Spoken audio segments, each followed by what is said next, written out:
Hey, it's Carrie Smith, and I serve you on the Benton County Quorum Court as a Justice of the Peace for District 5, and that's Northwest Rogers in East Central Bentonville. And I am asking voters to give me a chance to serve you as the Benton County Judge. Now, the Benton County Judge is the administrative executive for Benton County. So it's kind of like mayor for the county.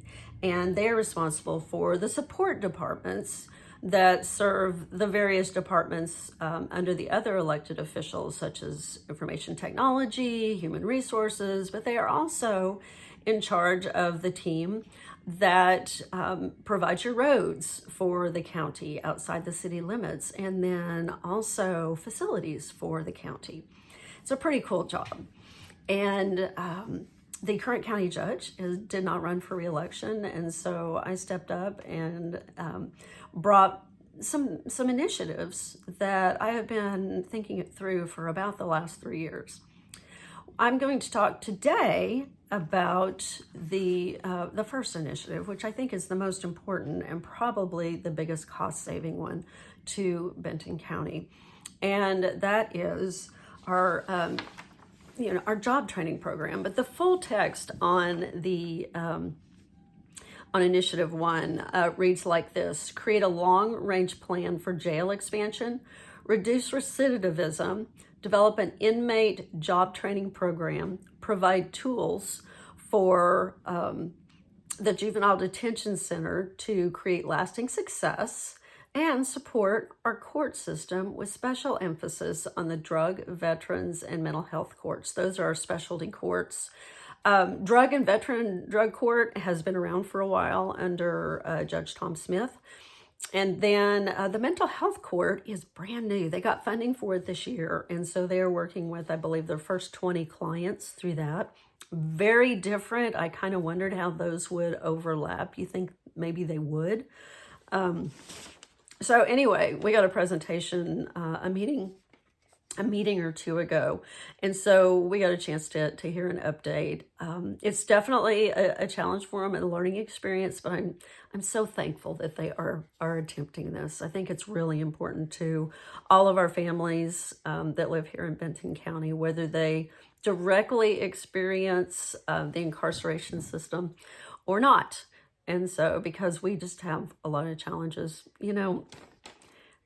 our lives are messy and our families are messy, and the world is hard, and sometimes life sends us some curveballs that we aren't expecting. And so, we're all in this together as Benton County, and our lives intersect much more than we think. And so I think this jail program is important, and it's the way that our judges really work to change lives through the judicial system is important. So I'm going to do this in multiple parts because to unpack this, it's just too long a video. So I want to talk specifically about the job training program for inmates. Once inmates come out of incarceration, their lives are crazy expensive. They are high risk. So it's hard for them to get credit. Their insurance costs more when they can get it. A lot of them do not have their driver's license. They're trying to get visitation back with their children, or even custody in some cases. And it's, the natural thing. And the reason that they go back and offend again is, as somebody else use this reference, they need a ride. They come out of jail and they don't have a place to stay, so they are sleeping on the couch of the person who sells drugs. They are getting a ride to work with the person who gets drunk first thing in the morning. It's, they go back to the life that they know, and that's the life where they got in trouble with to start with a lot of times. And so when you have an opportunity to take that person and drop them into a job where they are interacting with a different, new, fresh group of people who are making a life and trying to work through all the messiness in their own life, but raising a family and paying car payments and, buying a house and, raising kids. I mean, just all the things that all of us deal with every single day, and that people we interact with at work every single day are dealing with. we give them a chance to experience a different community. We drop them into a different community when we drop them into a new workplace where they are making money and have a future, and they get to serve something bigger than themselves, and just to meet new people. Their lives are expensive though, and so a lot of times they are faced with not many options that will hire a felon coming out of jail. And so they might work in the kitchen of a restaurant. They might go be a certified nursing assistant, which also doesn't pay very well.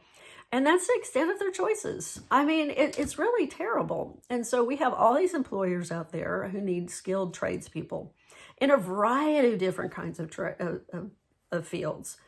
And so if we can marry their need with, labor that we can, or individuals that we can create skilled labor, skilled trade labor, we have a chance to marry the two together and fill those jobs and provide needed employment that pays well and that fills the needs. AI is not going to be, replacing the person who works on your plumbing, the person who, installs that sprinkler system in that new building. So we need skilled tradespeople with good hand skills. And so I met this week with a second meeting with Northwest Arkansas Community College about looking at options, things that we need to know about such a program, because they have access to a lot of things. And they said, they could put together micro certificate programs based on what employers are requesting. We can work with employers to provide industry training, hands-on training for people who are, fit for employment after they are incarcerated. We have people in the jail who are waiting for sentencing, and they're going on to a prison. Is it possible that we could provide them participation into a program here in Benton County to get some training, and then they transfer to one of the state prisons where they also have trade training, and so they can take that learning to the next level? Some of our inmates need a GED. Could they participate in a GED completion program? Could they participate in a diploma program so that they are able to continue their journey of life change so that they don't go back and reoffend? It's a surprising number of people that are in our jail taking up space right now because they are constantly reoffending because they do not have choices. And as a community, there's only so much that we can do. There's been a couple of programs that have been kind of on hold at the federal level that can provide some opportunity on this. The Second Chance Act of 2008 is an opportunity. There's second chance employers provide maybe some incentives for an employer to hire a felon coming out. And it would be amazing if we could provide them a trained felon, to hire that would be perfectly suited to the type of job that they have. There's also the First Step Act of 2018, another federal program that has been on hold. And so now in this administration, there is some new interest in kind of breathing new life in those. So I'm excited to see what that might mean for employers and for people coming out of incarceration.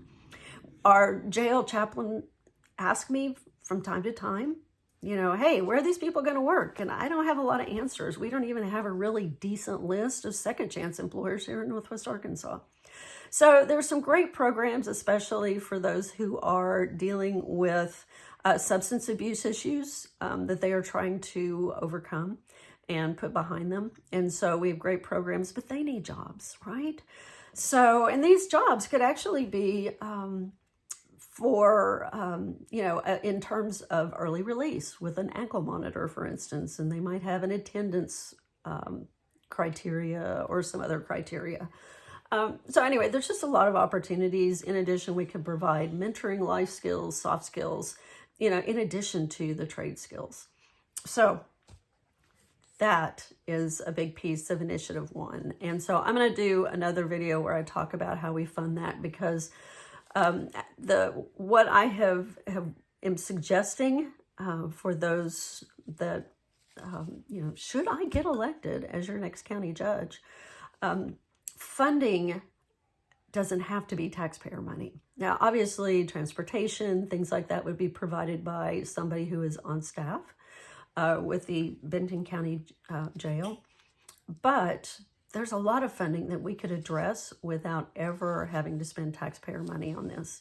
So I feel like there's really good options, and this would be a huge relief to those families. You know, there's a lot of people that, you know, people who are incarcerated are surrounded by a group of loved ones, people that care about them very much, who have exhausted every opportunity to create change in this person's life, who just keeps getting in trouble.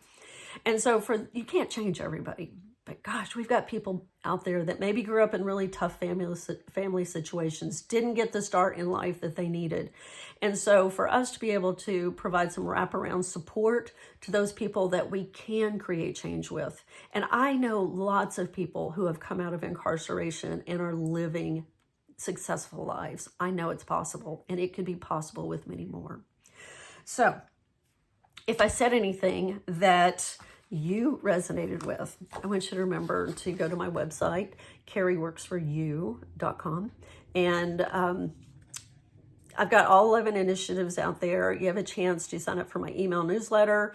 I am running very much a shoestring grassroots campaign, and I would love it if you would consider making a donation. Even a small donation of $20 buys 5 yard signs, which is huge, right? In influencing votes. But also, every Arkansas taxpayer receives a $50 tax credit. And that is provided to those who file their Arkansas tax return. You get that back dollar for dollar as a tax credit.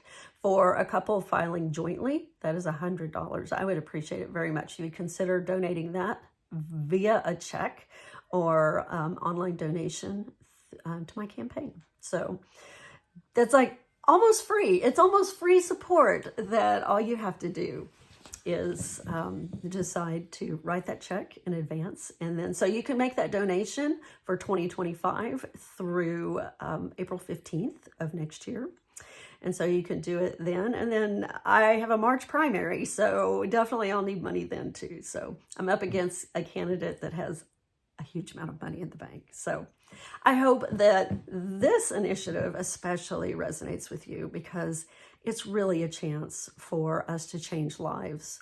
And it's really just so easy. I'm hopeful that you'll give me a chance to serve you as your county judge and to, you know, really create a program that will help our judges and our court system and our justice system as a whole be more productive and make our community safer and change lives for generations to come for these inmates who have fallen into incarceration. All right, I'm Carrie Perrin-Smith. I work for you. We'll see you next time.